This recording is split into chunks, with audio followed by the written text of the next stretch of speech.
Hey everybody, Jeremy here, and today I have another piece from McFarlane Toys to show you in their Walking Dead line. This is the 10-inch Michonne figure, and I got this from Amazon and paid a little over $30 for it. I think it was somewhere around $34, $35. So this is the third 10-inch figure to come out in the line. It was preceded by the 10-inch Rick Grimes and the Daryl Dixon. I don't have the Daryl Dixon, but I do have the Rick Grimes, and a lot of things I like about it, some things that I don't like about it. And based on what I have seen from this and some of the pre-release stuff, this could be the best 10-inch McFarlane Toys The Walking Dead figure that has come out. It seems like they've learned a lot of things from their past figures and they have corrected it with this one. At least that's what I'm guessing we're going to see in this full review once I take this out of the box and show you what it's all about. So Michonne here has two poses. She has one where she's just sort of going back and looks like she's about to chop off a walker's head. And then she also has another position where she is sort of blocking with her sword. And she has these interchangeable arms that you can put on her to sort of dictate what kind of pose that you want. And that's really cool. She comes with the sword, she comes with the sheath, and she also comes with a display base, which is one of the things that the Rick Grimes and the Daryl Dixon didn't come with. They had a little bit of trouble standing up, but McFarlane Toys knows about that, and they put a peg hole in the bottom of Michonne's feet, and they gave her a plastic display stand so that she will not fall over. So that is very, very good. So looking inside that box, the face sculpt looks pretty darn good, but now we need to take it out of the box and show you what it's all about. But really quick, if you flip it over on the back, you'll see a variety of other figures that you can get. These figures for the most part, are not a part of the 10-inch scale. They're part of the smaller scale, but they are from the latest series at this time, Series 8. So we have, we have Tainted Meat Bob. That's not the name of him actually in here, but you know, if you watch The Walking Dead, you know, Tainted Meat, you know, whatever. But you get Bob, you get Tyrese, and then there's a throwback to Dale. Remember Dale from some of the earlier seasons. And then we also get Morgan, we get Eugene with some SWAT armor, we got Rick Grimes with a nice beard going on, and then we have Carol when she's donning her, well, when Carol became a really awesome badass, basically. I was trying to think of another word, but I couldn't think of one. So those are the other figures that's coming out in the line that are of smaller scale. But for now, let's take Michonne out of the box and get a good look at her. All right, so this Michonne, let me tell you, the way that she looks is amazing. One of the gripes I had about the Rick Grimes figure is that it kind of sort of didn't really look like Andrew Lincoln. The 10-inch Rick Grimes looks like his face was, like his jaw was a little bit more squared, made him look more muscular than what he really is. And Norman Reedus, I think, looked a little bit better, but from some angles, you know, not quite so much. But this Michonne looks just like the actress that plays her. Really great. I mean, even in her face, you can see the wrinkles of her face because she's frowning. She has that grimace, and it really comes off as looking just so accurate. Like, that's the way that human skin would look when you have this look on your face. So that is really awesome. And the tone of her arms, because this is a fit lady, and it's not just a smooth piece of plastic for the arm. If I just run my finger around it, I can feel the different contours and the subtleties of the muscular nature of her arms. And you know, that is a really, really good attention to detail. Also the skin tone, because I know when it comes to darker skinned people, when you have action figures made after them, sometimes getting that skin tone to look dead on can be quite difficult. I mean, because hey, look, I'm black myself. I can tell you there's many different shades of black people. So it's not so easy to get. And it kind of reminds me of the Lee Everett figure from Telltale's The Walking Dead game. I didn't really like that figure because he looked too light. But with this Michonne, this skin tone matches the actress who plays her and the character perfectly. It is the perfect skin tone. So bravo, McFarlane Toys, you nailed that. I think it's great. Oh man, some of the other details. Look at the wrinkles in her clothing and just the different shading. You know, we have like all those wonderful black lines for the shading going through her clothes. The details on her vest, we got these tassels that's just sort of hanging down like right here. You know, it comes complete with the molded on zipper. I mean, wow. The purple of her shirt, you can see all those wrinkles. It even extends down to her pants, even her boots have some detail on her boots. Like she has these studded rivets on the front of her boots and on the back, like right there. All that has been detailed in this figure, and that is just really, really amazing.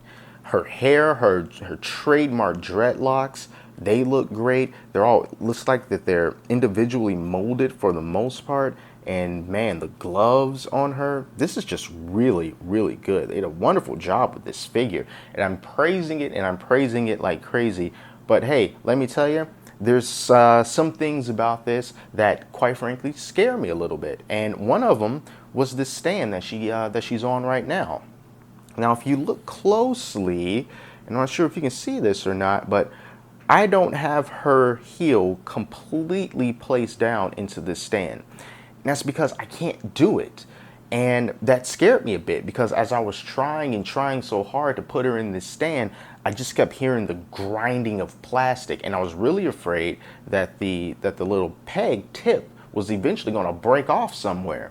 I took it back, and not to the store, but I took it to the back room. I got a hair dryer, and I just warmed it up a bit, thinking that that would loosen things up so that I can put her boot in there more.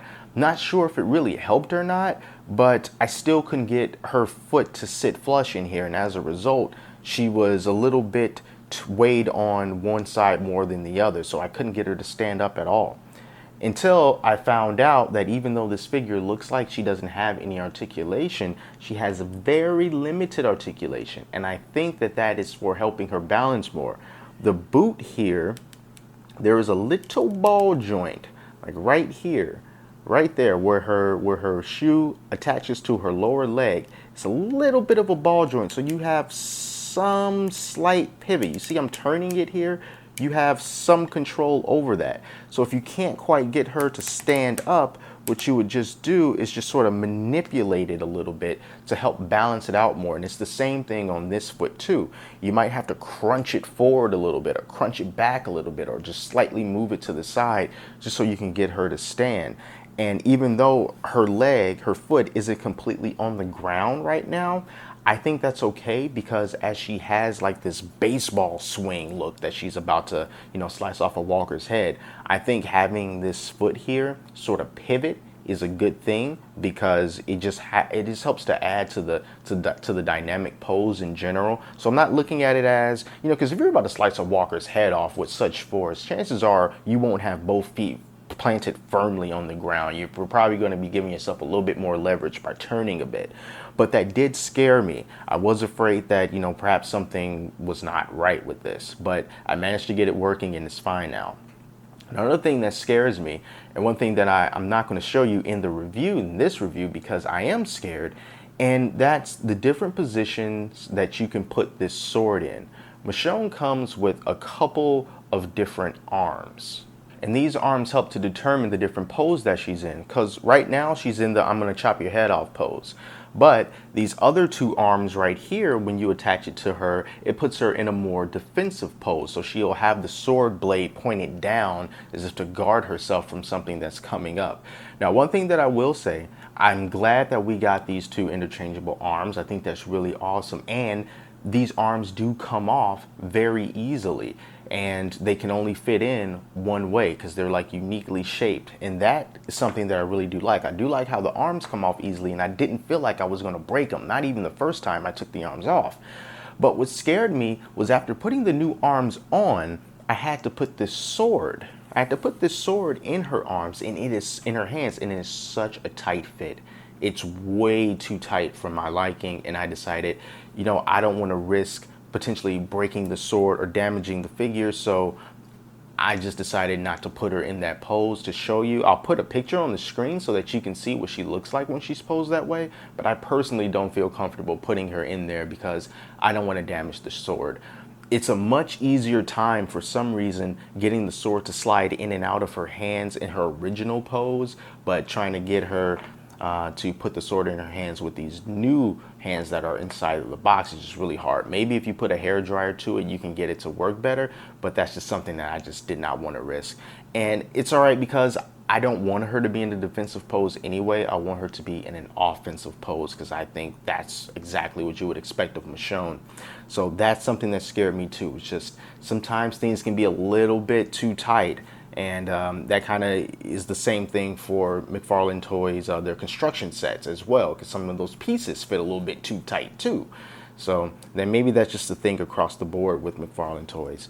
Now, another thing that you do get with this figure is you get her sheath. And I broke the sheath because I was taking it out of the box and I lifted it by this handle and this piece here broke off. I can probably dab a little bit of glue to kind of get it to be like this, but this is the way that it's supposed to be, just like this. So if you're taking it out of the box, be very careful. Do not grab it by the strap because it can break. It's very, very brittle.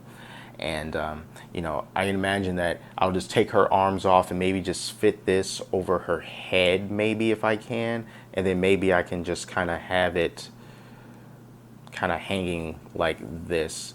I mean, of course, this is not perfect, but once I take her arms off, I can probably put her sheath right there and, you know, everything will be fine. So that's another look that you can give to her. The sword looks pretty cool. It's not a solid piece. The sword is bendable. So you can see like the sword, you can, it's like wobble, wobble, wobble, wobble, wobble, wobble. You know, the sword is bendable. And I think that's necessary to try to get her into these different type of poses. And the sword might look straight now, but if I were to take it out of her hands and put it down on the table, you'll see that the sword is bent and it's a little bit warped from all the tussling I was doing with it, trying to put it into her interchangeable hands and getting it back into these hands like this.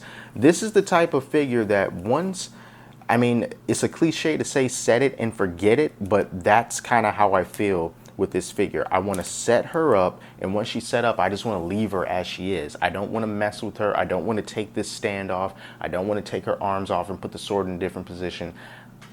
I just want her to stay as is because I'm a little bit too nervous about if I mess with her too much, something might get a little bit too loose, something might break. You know, that's just a concern of mine. I don't want that to happen. But right out of the box, she's pretty much good to go. She comes with the sword in her hands already posed up, as you saw at the beginning of the video. So if all you want to do is maybe pop her arms off and put the sheath over her head and put the arms back on, I mean, that's pretty much as far as I would be willing to take it. But overall, you know, I think this is a great sculpt. It looks just like the actress. McFarlane Toys did a wonderful job of the sculpt and the paint. I really don't see much of any flaws with the paint. I mean, there's just a couple of scratches here and there, like on her glove with some errant paint. But other than that, that is completely fine. I have no problem with it at all. I'm looking at the eyebrows, you know, so the only thing that kind of slightly puts me off is the eyebrows. It almost looks like Sharpie.